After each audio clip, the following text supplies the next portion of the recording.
नमस्कार। हस्तरेखा अध्ययन।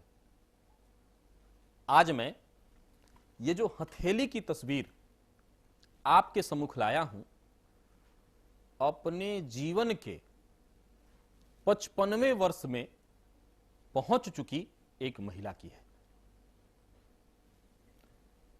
इस हथेली का मैं आज आपके सम्मुख अध्ययन करूंगा। सबसे पहले मैं आपको बता दूं कि ये इनके पति, इन दोनों की उम्र में लगभग 25 वर्ष का अंतर है। यानी कि जब इनका विवाह हुआ तो इनके पति की उम्र से इनकी जो उम्र थी वो 25 वर्ष छोटी थी। पति का जो सुख मिलना चाहिए वो इनको कभी प्राप्त नहीं हुआ। लेकिन इनकी हथेली आपके सम्मुख लाने का जो मूल उद्देश्य है मेरा, वो समझिए। किसी भी व्यक्ति के जीवन में अगर दुखों की बात की जाए तो कितना दुख हो सकता है। दुखी सभी हैं। मैं बार बार कहता हूं कि किसी को कुछ, किसी को धन की का दुख, किसी को तन का दुख, किसी को मन का दुख, कोई ना कोई दुख सबको है। लेकिन इनके दुख को भी जरा समझिए। पहला तो पति का सुख जो मिलना चाहिए, पति सहयोगी नहीं हुए। 2 बेटे थे इनके और 1 बेटी। बेटी का विवाह इन्होंने किसी तरह से कर दिया, वो सुखी है। सुखी क्या कहें, पहले तो शुरुआती दौर में बहुत दिक्कत बेटी के भी जीवन में आई। वो पति का साथ लगभग जीवन दुखद ही था, लेकिन अब धीरे धीरे ठीक हो गया। बड़े बेटे का विवाह इन्होंने किया। बड़े बेटे की जो पत्नी थी वो लड़की बहुत जिद्दी। कई तरह की परिस्थितियां, इनका कहना है कि शास्त्री जी होली का वक्त था, मेरी बहू अपने मायके गई हुई थी। पहले तो जाने के लिए जिद कर रही थी, यहां से ये बात कह करके गई कि मैं जाऊंगी और शाम तक लौट आऊंगी या फिर आप जाकर के मुझे ले आइएगा। चली गई। वहां जब लड़का लाने के लिए गया तो वहां उसके घर वालों ने मिल करके और लड़की ने भी पहले तो आने से मना कर दिया और इसको बेइज्जत खूब किए।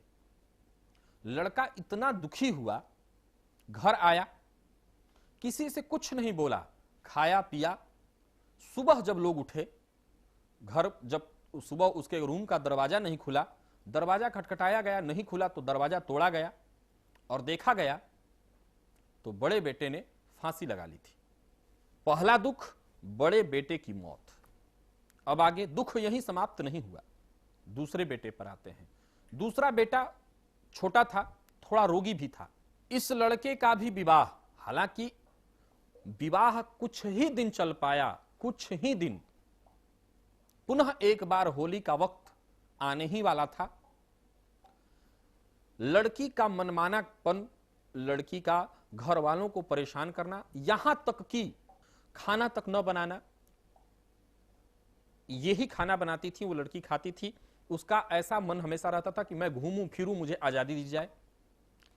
उस लड़की का भाई, यानी अपना भाई नहीं, फुआ का लड़का आता है और वो उस लड़की को डांटता है, समझाता है कि तुम किस परिवेश से निकल करके आई हो, तुमको समझना चाहिए, तुम जिस घर में हो अब उसी घर को अपना समझो।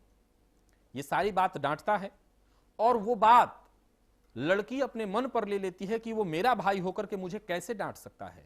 और परिणाम स्वरूप होली से कुछ दिन पूर्व रात्रि में वो लड़की उसी घर में फांसी लगाती है और वो भी मर जाती है। होता यह है कि लड़की के घर वाले, चूंकि आज का जो कानून है, घटना कोई भी हो उसको दहेज का केस बनाया जाता है, दहेज प्रताड़ना का केस बनाया जाता है। जबकि दुर्घटना यहां घटी थी उस लड़की के भाई के डांटने के चलते। खैर, केस बना। लड़की के घर वालों ने कहा कि या तो हमें तत्क्षण 5 लाख रुपए दो, अन्यथा हम केस करेंगे। इन लोगों ने कहा कि हमारी स्थिति ऐसी नहीं है कि हम तत्क्षण 5 लाख दें, लेकिन फिर भी हमारा घर है, हम इसको बेच देते हैं, मुझे वक्त दो, कुछ 2 दिन का, हम खड़े पांव बेच करके घर का पैसा दे देते हैं। चूंकि ये लोग गरीब लोग हैं, बहुत गरीब।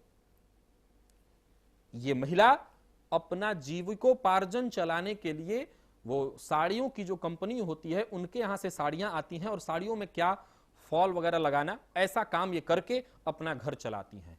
इनका कहना था कि शास्त्री जी, मैं रात का रात, दिन का दिन नहीं समझती, खाना बना दिया और दिन भर बैठ करके, रात भर बैठ करके एक दिन में 35-40 साड़ियां मैं तैयार कर देती थी। और उससे जो 7 रुपए या 8 रुपए मुझे मिलता था पर साड़ी, उसी से मुझे मेरा जीवन, मेरा परिवार चल रहा था। तो मेरे लिए 5 लाख रुपए देना बहुत मुश्किल था। सो हम लोग तैयार थे, हमारे पास एक छोटा सा घर था, हम तैयार थे कि उसको बेच देते हैं और पैसा दे देते हैं, लेकिन कोर्ट कचहरी मत करो, जिंदगी खराब हो जाएगी, जबकि हमारा इसमें कोई दोष नहीं है।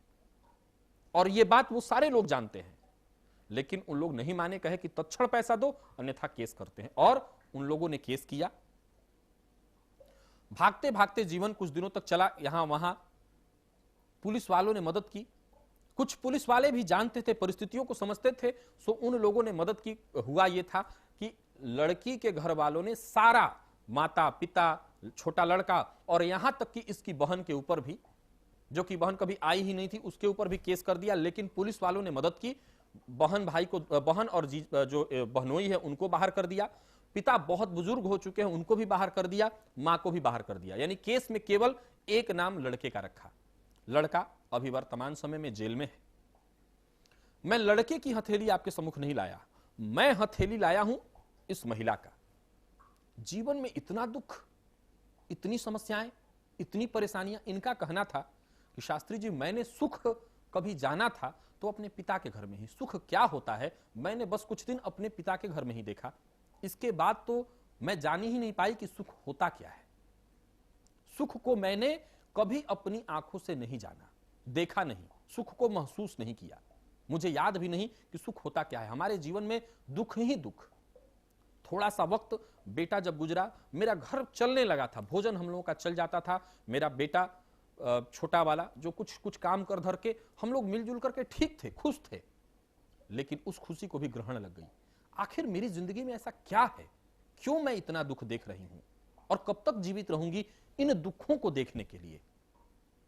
मैं चाहती हूं कि मेरी मृत्यु हो जाए, लेकिन अपने से तो वो मेरा बेटा जो कर बैठा आत्महत्या, वो मुझसे नहीं होगा। लेकिन अब इन दुखों से निजात चाहिए, और वो निजात मेरी मृत्यु है। कब तक आएगी मेरी मृत्यु? ये सवाल सुनिए कि मेरी ये प्रश्न हथेली दिखाने वाला कर रहा है, कब तक होगी मेरी मृत्यु? मैं मृत्यु चाहती हूं क्योंकि दुखों से अब निजात चाहिए। पति हैं भी, उनको कोई मतलब नहीं। आज बेटा जेल में गया, होना यह चाहिए था कि बुजुर्ग हैं, अधिक उम्र है, तब भी कम से कम घर में आकर के रहते। वो कहीं किसी रिलेशन के यहां, कहीं किसी के यहां पड़े हुए हैं, खा रहे हैं, आनंद से हैं, उनको कोई मतलब नहीं। आइए हम लोग इनकी हथेलियों का अध्ययन करते हैं और देखते हैं क्या कह रही है इनकी हथेली। जरा देखिए इन हथेलियों को। सबसे पहले उंगलियों पर आपको ले चलना चाहूंगा। उंगलियों में आप जो इधर हाथ देख रहे हैं, इधर वाला जो ये हाथ आपके सम्मुख है, ये बायां हाथ है, यानी महिला की हथेली है। तो मैंने आपके सम्मुख जो पहली हथेली यहां पर रखी है, ये बाईं हाथ, और उधर वाला हाथ जो आप देख रहे हैं वो इनका दाहिना हाथ है। हम लोग पहले इनके दाहिने हाथ और फिर बाएं हाथ, क्योंकि महिला में मूल रूप से बाएं हाथ का ही अध्ययन करना है, तो बाएं हाथ का जब अध्ययन करना है तो हम लोग दाहिने हाथ को पहले देख लेते हैं। दाहिने हाथ में तर्जनी उंगली पर दृष्टि डालिए, यानी जो पहली उंगली है तर्जनी उंगली, उसको देखिए। तर्जनी उंगली का झुकाव मध्यमा की तरफ, और मध्यमा अपने जगह पर श्रेष्ठ खड़ा। वहीं पर आप देखेंगे कि जो अनामिका उंगली है, यानी कि सूर्य की जो उंगली है, वो तर्जनी से थोड़ी सी बड़ी है। मैं ये क्यों कह रहा हूं, जब मैं बाएं हाथ को दिखाऊंगा तो ये बात आपके समझ में आ जाएगी। और इनकी हथेलियों को देखिए तो एक सामान्य और गरीब परिवार की महिला होने के बावजूद इनकी हथेली, फूली हुई हथेली, एक अच्छी हथेली जिसमें उभार अच्छे हैं जो दिख रहे हैं, और बाकी आपको भी मैं समझा देता हूं परिस्थितियों को। वहीं पर दाहिने हाथ में जब आप तर्जनी को ये जब देखेंगे, तर्जनी की स्थिति को देखिए। तर्जनी अनामिका से थोड़ा सा बड़ा, अथवा यूं कहिए कि तर्जनी अनामिका की जो लंबाई है वो लगभग बराबर है। तर्जनी उंगली बहुत बड़ी हो जाए तो महिला पति पर शासन करने वाली, घमंडी और सुखद जीवन जीने वाली होती है। लेकिन अगर तर्जनी और अनामिका दोनों के दोनों बराबरी की अवस्था में रहें तो एक सुखद अवस्था मिल पाती है, लेकिन इनको नहीं प्राप्त हुई है। क्यों? उसके लिए आगे बढ़िए। हथेलियों में अंगूठे का विकास देखिए। अंगूठा बहुत बड़ा तो नहीं कहेंगे, बहुत छोटा भी नहीं, मध्यम अवस्था का यह अंगूठा, और जिसमें उंगलियों का जो झुकाव है वो पीछे की तरफ है, यानी कि शुक्र के क्षेत्र का बल है इनके पास। अब इसके बाद रंगत पर आइए। हथेलियों का जो रंगत है वो बहुत ज्यादा लालिमा युक्त तो नहीं कह सकते, लेकिन एक मध्यम लालिमा वाली ये हथेली है, जहां पर रेखाओं का जो बनना है, रेखाओं का उद्गम, रेखाओं का बनना एक अच्छी अवस्था में है। उसके लिए सबसे पहले बाईं हाथ के जीवन रेखा को आप देखिए। ये जो लाइफ लाइन देख रहे हैं, शुक्र क्षेत्र को, अंगूठे के क्षेत्र को जो घेर रही रेखा, इसको जीवन की लकीर कहते हैं। दोनों ही हाथों में आप एक चीज पर गौर करेंगे कि जीवन रेखा का जो अंत है, ध्यान से समझिए, इस बात को समझना होगा। यह कुंडली नहीं कि मैं बहुत सरलता से आपको बता दूं, इसको बिना समझे शायद न आप समझ पाए। तो दोनों ही हाथों में जीवन की लकीर का अंत जहां पर हुआ है, वहीं पर एक छोटी सी और बगल से सपोर्टिव रेखा अवश्य हुई है, जो रेखा सपोर्ट कर रही है लाइफ लाइन को बनाने का। लेकिन इस तरह की अवस्था में जब जीवन रेखा का अंत हो जाए तो ऐसे जातक की आयु कमोबेश 65 वर्ष के आसपास होती है। 62 से लेकर के 65 वर्ष तक, और वर्तमान में लगभग 57 वर्ष की हो चुकी हैं। दुख, और उस दुख में भी कहां इन्होंने प्रश्न क्या किया कि मृत्यु कब होगी। देखा जाए तो मुझे एक लाइन में कहना चाहिए कि वो दूर नहीं, आपकी इच्छा पूरी होने वाली है, लेकिन ये श्रेष्ठ जवाब नहीं। अभी एक बेटा जो कि है, उसकी जिंदगी को कहीं ना कहीं एक मार्ग देना होगा, जो कि आज जेल में बंद है। अब हम लोग इनके पुनः जीवन रेखा पर ऊपर थोड़ा आ जाते हैं। हो सकता है ये चीज मैं आपको करीब न दिखा पाऊं, लेकिन इनके दाहिने हाथ में और बाएं हाथ में जब मैंने देखा तो जीवन रेखा पर बीचों बीच बहुत बड़ा एक द्वीप बना हुआ है। एक द्वीप का चिन्ह, बहुत बड़ा एक आंख, एक बड़ा आंख अगर आप बनाएंगे, उसको द्वीप के शक्ल में आप मान लें, तो इनके दोनों ही हाथों में जीवन की लकीर पर एक बहुत बड़ा द्वीप, जो मस्तिष्क की लकीर को भी अपने घेरे में ले रहा है, और साथ ही साथ उसने भाग्य की लकीर को भी छुआ है। क्या मतलब हुआ इसका? जीवन रेखा पर और दोनों ही हथेलियों में इतना बड़ा द्वीप। दुख, इससे बड़ा दुख क्या होगा कि बड़ा बेटा हमारा होली के दिन, बहू जिस पर अब भरोसा था, जीवन सुखद चल रहे कि अब स्थिति बन रही थी, होली से कुछ दिन पूर्व उसने भी आत्महत्या कर लिया उसी घर में। यह दुख का इससे बड़ा कोई प्रबलतम कारण नहीं कि द्वीप इतने बड़े दुखों का कारण। अब देखिए, दाम्पत्य का भी जो सुख इनकी हथेली में मिलना चाहिए वो नहीं मिल पाया। शुक्र की अवस्थाओं को देखेंगे तो दोनों ही हाथों में शुक्र का पर्वत सामान्य, बहुत अधिक फूला हुआ नहीं, बहुत अधिक उभार वाला नहीं, यानी कि ऐसा नहीं कह सकते कि इस जातिका का या इस जातक का या इस महिला का दाम्पत्य बहुत सुखद, बहुत ऐश्वर्यवान रहने वाला है। एक सामान्य उभरा हुआ शुक्र, और केवल सामान्य नहीं, उस पर ये जो आप बायां हाथ देख रहे हैं, यहां पर कुछ जाल का चित्र, और वो जो द्वीप बना हुआ है वो शुक्र के क्षेत्र से ही बन करके उसने भाग्य की लकीर तक कुछ पकड़ लिया है। यानी कि पति की तरफ से भी दाम्पत्य का जो सुख होना चाहिए वो भी नहीं प्राप्त हुआ। अब आते हैं भाग्य की लकीर पर। एक चीज आप गौर करेंगे कि इनके दोनों ही हाथों में लगभग मणिबंध के पास से भाग्य की लकीर का उद्गम हुआ है। देखिए, जो ये मणिबंध आप देख रहे हैं, भाग्य की लकीर का उद्गम मणिबंध के पास से ही हुआ है, और इनके दोनों ही हाथों में मणिबंध के पास ये जो कलाई होती है, कलाई पर लकीरें होती हैं। आप भी अपनी हथेली में देख सकते हैं, मणिबंध जिसको बोलते हैं, ये हथेली और कलाई को जोड़ने का जो भाग है, यहां पर लकीरें। कुछ लोगों के हाथों में एक लकीर, किसी में दो, किसी में तीन, किसी में चार तक लकीरें देखने को मिलती हैं, लेकिन 3 अगर लकीर हो तो यह सर्वश्रेष्ठ होता है। इनके दोनों ही हाथों में मणिबंध क्षेत्र पर 3-3 लकीरें बहुत साफ साफ देखी जा सकती हैं।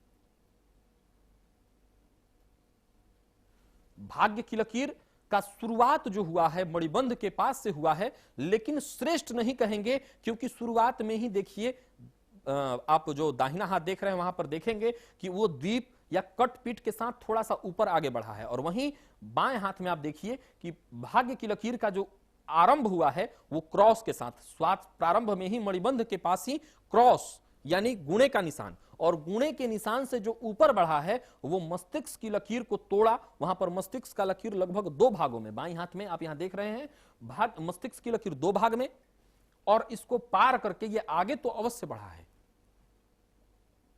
अंत तक गया है।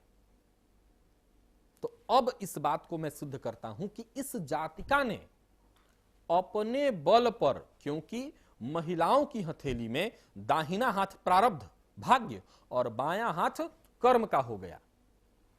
हालांकि मैंने कुछ दिन पूर्व बताया था कि जो महिला स्वरोजगार करती हो उसके भी दाहिने हाथ का उतना ही अध्ययन होना चाहिए, लेकिन स्वरोजगार इन्होंने परिस्थितियों के वशीभूत जीवन के अब उत्तरार्ध में आकर के प्रारंभ किया, यानी कि शुरुआती जीवन दूसरे के ऊपर भी निर्भर रही हैं, कुछ दिन पति और फिर पुत्र।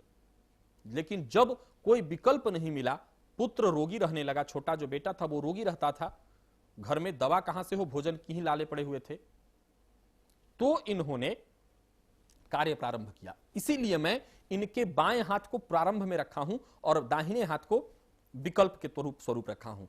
तो यहां पर आप देखेंगे कि भाग्य की लकीर दाहिने हाथ में मस्तिष्क से ऊपर गई ही नहीं है, लेकिन वहीं बाएं हाथ में यह भाग्य की लकीर शनि के क्षेत्र से थोड़ा नीचे जाकर के द्विमुहाकार सर्प जिह्वाकार होकर के समाप्त हुई है। यानी जातिका ने जो अपना भाग्योदय कराया, जो अपना भाग्य बनाया, वो अपने बल पर। अब इस महिला के लिए सबसे बड़ा जो विकट प्रश्न है कि इनके मन में यही था कि अपने आप को बचाने के लिए, क्योंकि अगर मैं केस भी लड़ती हूं उसके लिए भी पैसे चाहिए और मेरे पास विकल्प है नहीं, एक ही रास्ता बचता है कि जो घर है उसको जो दाम मिलता है उसमें बेच दें और केस लड़ें और कहीं किराए पर अपना जीवन व्यतीत करें।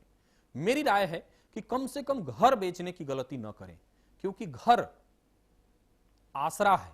आप कहीं से भी थका हारा लौट करके हार करके दुनिया से आएंगे तो वो घर आपको आसरा देगा। परिवारजनों का सहयोग लें, रिश्तेदारों का सहयोग लें, कुछ आपको सपोर्ट करने वाले अगर लोग हैं तो उनका सपोर्ट लें, और उनके सहयोग से अगर आप सत्य हैं तो न्याय की लड़ाई लड़िए। खैर, इनकी हथेलियों की स्थितियों पर जो मूल विषय है कि इनको अब क्या करना चाहिए, तो मेरी राय सर्वप्रथम तो यह है कि आपको, अगर आप सत्य हैं और आपको ऐसा लगता है कि आप गलत नहीं किए हैं, आपने उस लड़की के साथ कोई भी अत्याचार नहीं किया, उसने अपने मन से जो करना था किया है, तो आप न्याय की लड़ाई लड़िए। कानून, ठीक है कि हमारे देश का जो कानून है वो कहीं ना कहीं अंधा है, लेकिन यही वो देश है जहां के कानून पर यहां के नागरिकों को पूर्ण भरोसा है। सो आप अपने परिवारजन, जो भी आपके करीबी हो, जो आपका सहयोग कर सकते हो, उनका सहयोग लें, और उनका सहयोग लेकर के आप कोर्ट कचहरी जो भी बनता है उसकी लड़ाई लड़िए। मैं उसके लिए उपाय बता देता हूं। इस हथेली में आगे भी समस्याएं हैं, आयु इनकी आगे जाकर के बहुत अंत तक नहीं जाने वाली, क्योंकि दोनों ही हथेलियों में लाइफ लाइन को सपोर्ट करने वाली लकीर है तो अवश्य, लेकिन मूल लकीर जब टूट जाए तो यह बात तय हो जाती है कि जातक की इस अवस्था में मृत्यु हो जाएगी। साथ ही आगे बढ़ते हैं। दाम्पत्य सुख न मिलने का कारण रहा पति का जो संबंध था, यानी शुक्र का क्षेत्र, वो बहुत श्रेष्ठ नहीं। पति के क्षेत्र से देखा जाए तो कोई ऐसी बहुत बुरी रेखा तो नहीं, लेकिन हां, इस बाईं हाथ में एक पतली सी रेखा नीचे की तरफ जा रही है। याद रखिए कि पति के क्षेत्र से, यानी कि विवाह का जो क्षेत्र है, यहां से निकली हुई कोई पतली लकीर नीचे की तरफ आ रही हो तो यह दाम्पत्य जीवन में मतभेद का सूचक है। यह इस बात की सूचना देता है कि जातक का जो दाम्पत्य जीवन होगा वो सर्वश्रेष्ठ नहीं होगा, उसमें उतार चढ़ाव, परेशानियां लगी रहेंगी। इनके जीवन में इसका यह प्रबलतम कारण रहा।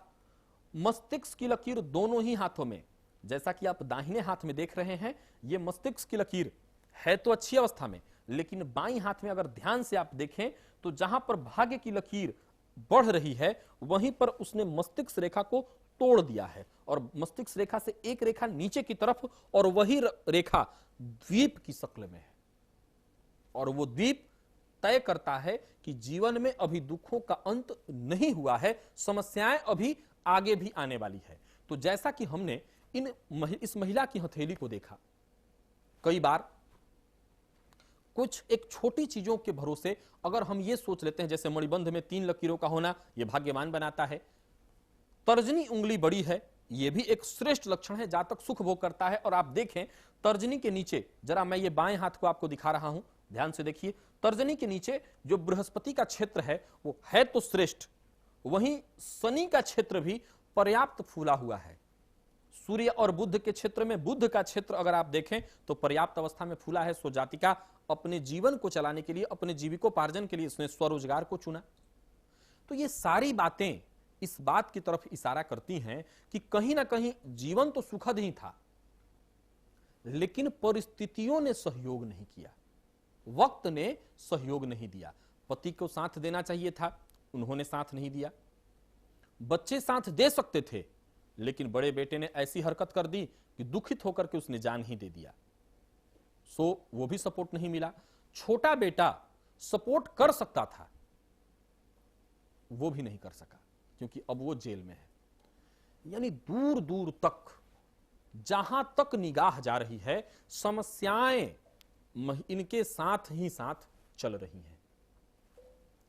अच्छा, एक चीज और, जब हथेलियों का आप अध्ययन कर रहे हो तो एक चीज को अवश्य समझिए, हथेलियों में सबसे ज्यादा अंगूठे का बहुत महत्व है। मैं बार बार एक चीज कहता हूं, हथेली में अगर अंगूठा सामान्य से अधिक बड़ा हो जाए तो यह अच्छा नहीं है। इसलिए अच्छा नहीं है कि ऐसे जातक केवल कुतर्की हो जाते हैं, बात बात पर बेवजह कुतर्क करना, हर किसी से तर्क वितर्क कुतर्क, यही उनका स्वभाव हो जाता है। वहीं अगर बहुत छोटा अंगूठा हो तो जातक बहुत सोचने समझने वाला नहीं होता, वो किसी की बातों में बहुत जल्दी आ जाना। सबसे बेहतर मध्यम अंगूठा, और मध्यम में भी थोड़ा बड़ा, बहुत छोटा नहीं होना चाहिए और बहुत बड़ा भी नहीं, अति सर्वत्र वर्जयेत।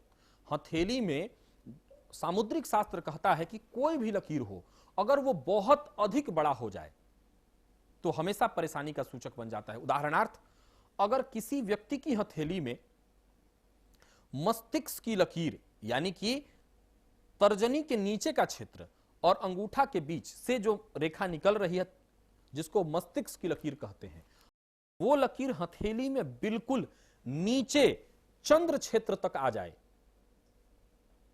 तो ये जातक के जीवन में मानसिक टेंशन का प्रबल कारण बनता है। इनकी हथेलियों में आप देखेंगे कि दाहिने हाथ में मस्तिष्क की लकीर चंद्रमा के प्रथम तल तक, यानी ऊर्ध्व चंद्रमा तक आया हुआ है, और वहीं बाएं हाथ में मस्तिष्क की लकीर टूट करके और जो उसकी अगली कड़ी है वो जाकर के द्विमुहाकार हुआ तो है, लेकिन कहां पर, तो वो भी चंद्र क्षेत्र पर, जो मन को हमेशा चंचल अस्थिर टेंशन देने वाला होता है। अब हम आते हैं कि निष्कर्ष पर, उपाय क्या करना चाहिए। परेशानियां अभी हैं, आयु को लेकर के इन्होंने जैसा कहा वैसी ही कुछ घटनाएं इनके हाथ में घटित होते दिख रही है। सो उपाय मैं कभी नहीं कहूंगा और कभी नहीं चाहूंगा कि कोई भी व्यक्ति मध्यमायु में, अल्पायु में अपने आयु को बिना पूर्ण किए इस धारा से चला जाए। तो सबसे पहले भगवान शिव की आराधना अपने लिए करिए, आपकी आयु के लिए। बगलामुखी की आराधना, चूंकि ये लोग गरीब परिवार से हैं तो मैं यही सलाह दूंगा कि बगलामुखी की आराधना, या एक छोटा सा कवच जो बहुत कम खर्च का बनता हो, बना करके बच्चे के गले में धारण कराया जाए।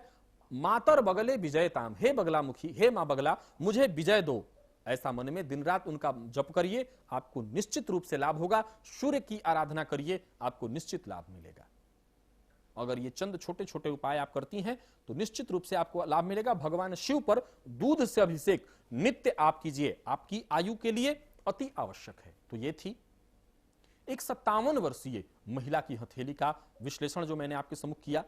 पुनः एक नई हथेली के साथ आपके सम्मुख अध्ययन हाजिर होऊंगा। हो सकता है वो हथेली आप में से ही किसी एक व्यक्ति की हो। तब तक मुझे मेरी वाणी को विराम देने की इजाजत दीजिए। नमस्कार।